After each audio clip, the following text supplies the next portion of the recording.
Hello and welcome back to our channel, and today in this video we are going to discuss about how you can order in the Just Eat app.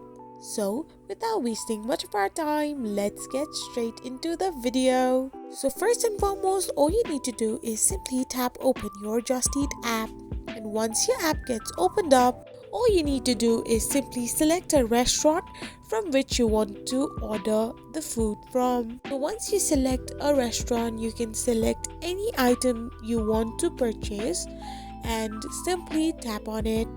So once you have selected an item, tap on add to order and simply tap on view basket. So once you do this, you need to now press on go to checkout option, and once you are done, you will end up in your personal details option where you can add your address and click on the save option. Due to privacy issues, the screen has not been shown, however you need to fill it in.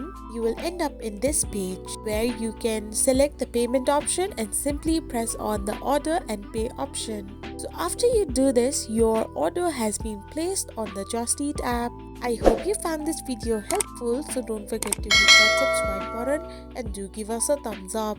We will be back again with these informative videos.